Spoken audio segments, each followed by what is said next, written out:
In this video, I'm going to be showing you how to create this white rectangle for the spine, which is very, very simple.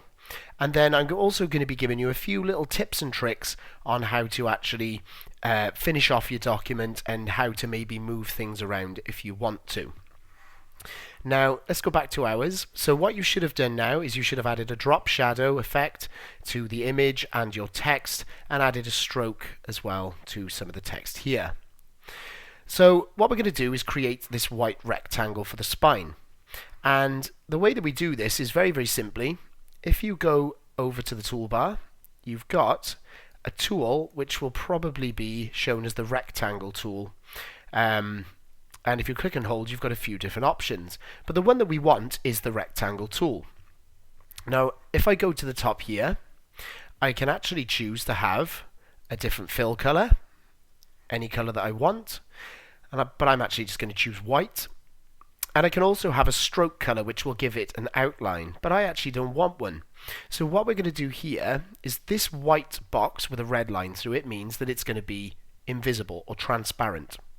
So I click on that, and now all I've got to do is go to the top corner of my spine, click and drag to the bottom right corner, and there is my white rectangle. It's as simple as that. And that's actually come up on a new layer on its own here. So if I want, I can double click on that and call it spine and press enter. And that's all you need to do.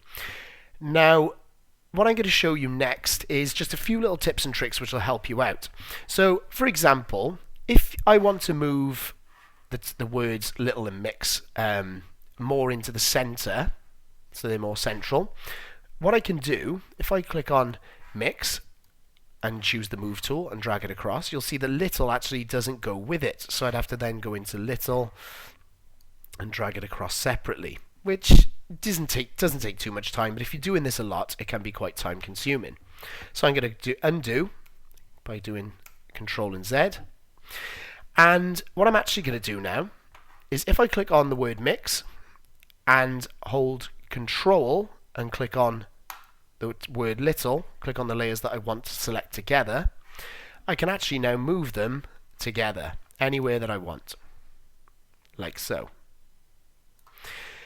Now, something else that can be quite tricky, let's say for example, I'm going to put in a new layer here for the text. I want to do a vertical type, and I want to type in the name of the album, which is Get Weird.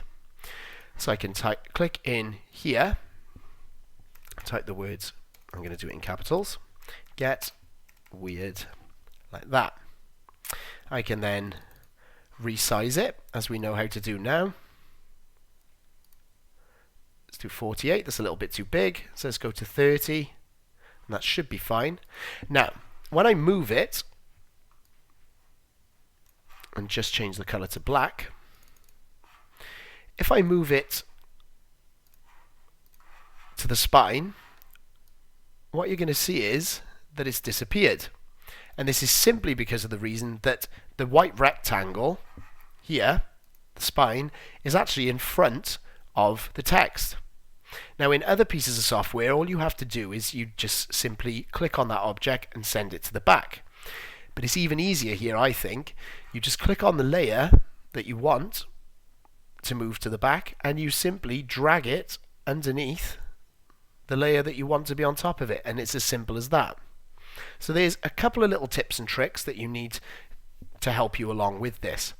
Now, I'm not going to do any more videos for the rest of this album cover, because you should be able to use your skills to import these two images, the barcode and the record label logo, and add in the text here for the soundtrack, as well as the text here for the name of the album cover. And that is literally what you need to do now to get this completed.